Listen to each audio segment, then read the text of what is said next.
Most people think royal life is full of comfort, beautiful palaces, and endless choice. Yet behind the gold doors there are rules that cannot be broken. Some rules are so strange that even close family members must obey them. A royal cannot sign autographs. A queen must stop eating the moment the monarch finishes dinner. Even small gifts from strangers may be refused. These customs may sound simple, but they carry centuries of tradition. They quietly shape the daily life of kings, queens, princes, and princesses. When we look closer, the royal world feels less like freedom and more like a carefully written script that no one dares to change. In many royal houses, rules were not written for comfort. They were written to protect dignity, distance, and mystery. Historians such as Robert Lacey, who studied the British monarchy for decades, often explain that these customs help the crown appear stable in uncertain times. The public saw order even when the world outside felt chaotic. But some traditions still surprise modern readers. For example, members of the royal family are often discouraged from playing the board game Monopoly together. According to Prince Andrew, it once became far too competitive. A small family game suddenly revealed how easily tension could grow. Another rule touches something as simple as a handshake. Royal protocol experts often say that a member of the public should not reach out first. The royal person decides when the greeting begins. It may seem small, yet it reminds everyone that the crown represents the state itself. Etiquette guides used in Buckingham Palace explain that this careful distance protects both sides. If you enjoy learning about these quiet traditions of history, consider subscribing to the channel.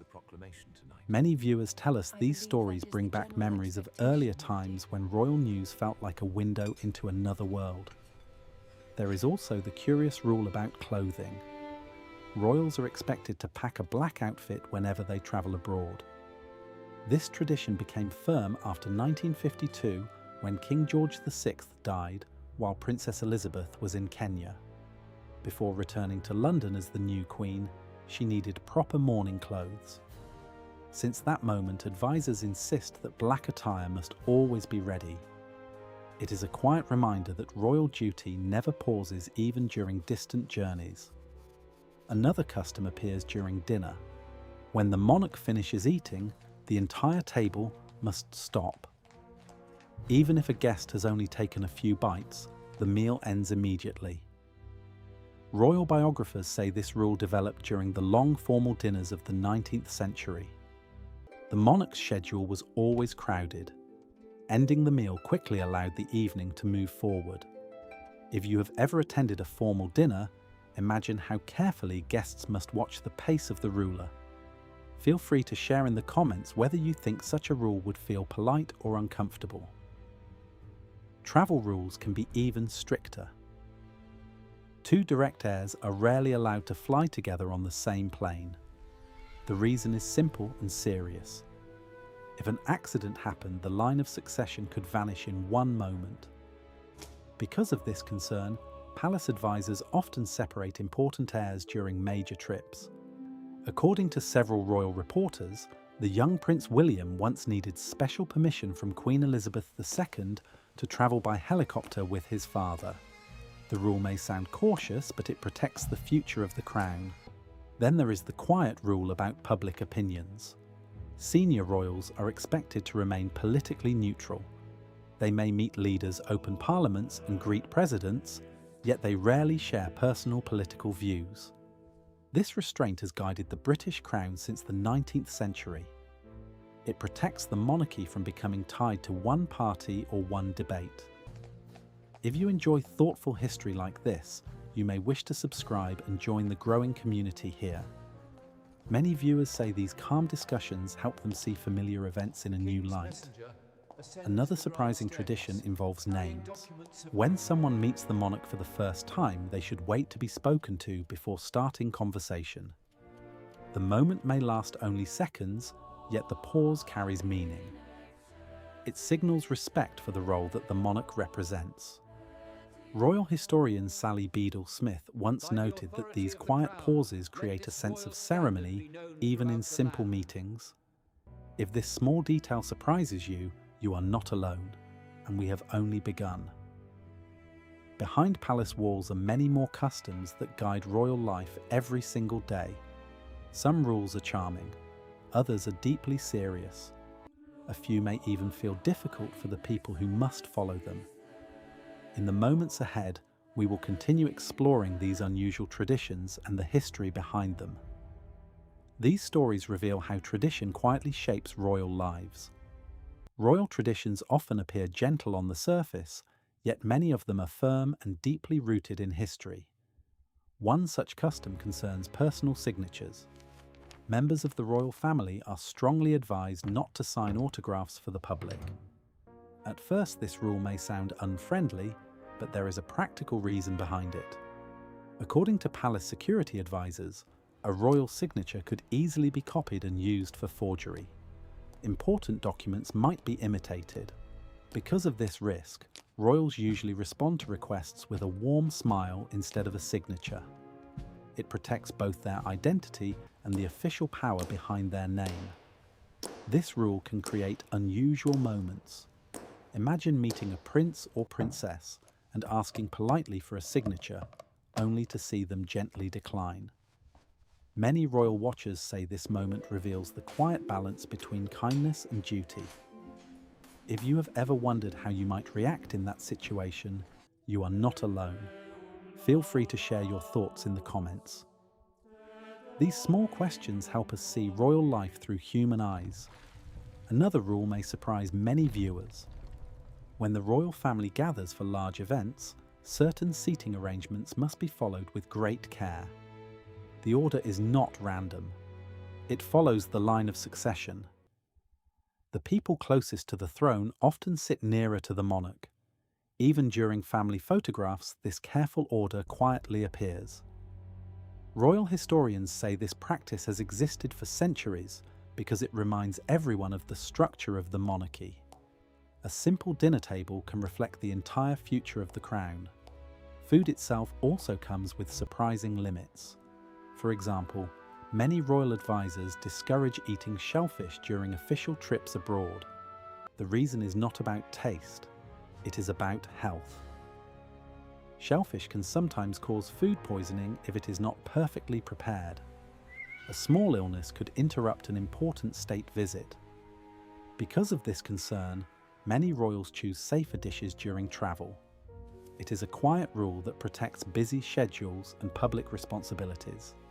At formal gatherings, another custom often appears. Members of the royal family usually keep their passports and personal documents prepared at all times when travelling abroad. While they may enjoy certain privileges, they still move through official borders like other citizens. Yet one person traditionally does not require a passport at all. Queen Elizabeth II travelled without one because British passports were issued in her own name. It was a rare exception created by constitutional tradition. Every other royal still carried their documents. Royal wardrobes also follow careful guidelines. During public appearances, clothing must send the right message. Colours are often chosen with purpose. Queen Elizabeth II became famous for wearing bright coats and hats. According to royal dressmaker Angela Kelly, these colours help the public see her clearly, even from far away in large crowds. It was not simply fashion, it was communication. A bright coat allowed thousands of people to feel that they had truly seen their monarch. Jewellery carries meaning as well. Some pieces belong not to one person, but to the crown itself. They are passed from generation to generation. A tiara worn by a princess today may have belonged to a queen many decades earlier. Because of this tradition, certain jewels cannot be sold or given away. They remain part of the royal collection, carefully protected for the future. Another unusual rule concerns gifts from the public. Royals often receive thousands of presents each year. However, they cannot simply keep everything they are given. Palace guidelines require that gifts above a modest value become part of the official royal collection. Smaller items may be accepted personally, but expensive gifts are treated as state property. This protects the monarchy from any suggestion that influence could be purchased with luxury items. Royal life also carries a rule about personal employment. Senior royals generally avoid holding private commercial jobs. Their public role already represents the nation. Accepting paid positions could raise questions about fairness or influence. Because of this expectation, many royal duties focus on charity work, public visits, and supporting social causes. It is service rather than business. Then there is the careful rule of public behaviour. Members of the royal family are often advised not to display strong emotions in public settings. This does not mean they lack feelings. Instead, it reflects a long tradition of calm dignity. During difficult moments, the monarchy has tried to appear steady for the country. Royal historian Hugo Vickers once explained that this restraint became especially important during wartime, when citizens looked to the crown as a symbol of stability. Perhaps one of the most curious customs involves the Christmas celebration at Sandringham House. The royal family traditionally weighs themselves before and after the holiday meal. This strange practice began with King Edward VII in the early 20th century. He believed guests should enjoy the feast so much that their weight increased slightly by the end. Today, the tradition continues mostly as a light-hearted reminder of family history. Yet even these playful customs carry deeper meaning. Each small rule connects the present to the past. Every dinner seat, travel plan, or clothing choice reflects centuries of careful tradition. Royal life may appear glamorous, but behind the scenes it is shaped by quiet discipline and history. And there are still several surprising customs left to explore. Some are charming, while others reveal the heavy responsibility carried by those born into royal duty. One rule that often surprises visitors concerns simple conversation. When speaking with the monarch, tradition says the guest should not turn their back first. The monarch signals when the meeting has ended. Only then does the visitor step away. This may seem like a tiny detail, but small gestures have long carried meaning in royal courts. For centuries, such behaviour showed loyalty and respect to the crown. Even today, palace advisors quietly remind guests of these customs before important meetings. Another rule touches family life itself. Members of the royal family sometimes celebrate Christmas and other holidays together under carefully planned schedules. At Sandringham House, the royal estate in Norfolk, traditions guide nearly every moment. Guests arrive at specific times. Church services follow a set order. Even the exchange of gifts often takes place on Christmas Eve rather than Christmas morning, following old German customs brought into the royal family by Prince Albert in the 19th century. These details may feel unusual to outsiders, yet they have become beloved parts of royal family history. Titles also follow rules that cannot easily change. A prince or princess does not choose their own title. It is granted by the monarch. These titles often connect to ancient regions or historic honours. For example, when Prince William married Catherine Middleton in 2011, they were given the titles Duke and Duchess of Cambridge. Such titles link the modern family to centuries of British heritage. According to royal historians, these names remind the public that the monarchy is part of a long national story rather than a modern invention. Another strict rule concerns religion. The British monarch must be in communion with the Church of England and serves as its supreme governor. This tradition dates back to the time of King Henry VIII in the 16th century. Because of this role, the monarch's faith carries constitutional importance. In the past, this requirement also affected royal marriages. For many years, heirs to the throne were not permitted to marry a Roman Catholic. The law changed in 2013, allowing greater freedom while still maintaining the monarch's connection to the Church of England. Even photography follows quiet rules. During certain royal ceremonies, photographs may be carefully limited or controlled. This protects the dignity of the event and ensures that official images represent the moment accurately. In royal households often release selected photographs later so the public can share in the event without disrupting it.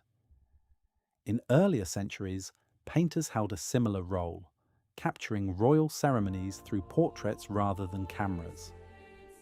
Another rule concerns military service. Many royal heirs have served in the armed forces. Prince Philip, Prince Charles, and Prince William each trained in military roles at different times. Yet security concerns often guide where and how they serve. The future monarch must be protected while still honouring the tradition of service. According to military historians, this balance shows how royal duty blends personal experience with national responsibility. There is also a quiet tradition about language. During certain ceremonies, the monarch may use formal phrases that have existed for generations. These words may sound old-fashioned today, but they connect modern audiences to earlier centuries. When a new monarch begins their reign, the words spoken in public declarations often echo those used long ago. In this way, language itself becomes part of royal continuity. Another custom appears during the opening of Parliament. Each year, the monarch travels to the Palace of Westminster to deliver the King's or Queen's speech. Yet before the monarch arrives, a ceremonial search of the cellars takes place. Guards check the building in memory of the gunpowder plot of 1605, when conspirators attempted to destroy Parliament. The search today is largely symbolic, but it reminds the nation of a dramatic moment in British history. All of these rules together reveal something deeper about royal life. To the outside world, a crown may appear to offer freedom and privilege, yet tradition often guides each step, each gesture, even each word spoken in public. A royal child grows up learning these customs slowly over many years. What feels unusual to us becomes normal to them. In the end, these traditions are not only about power, they are about continuity. A nation changes through wars, inventions, and generations, yet certain symbols remain steady. The monarchy has survived partly because it protects these rituals carefully. Each rule carries a quiet message that the past is still remembered. For viewers who have watched royal events for many decades, these customs may bring back memories of historic moments. Perhaps you remember the coronation of 1953, or the many public appearances of Queen Elizabeth II through the years. These traditions formed the stage on which those moments unfolded.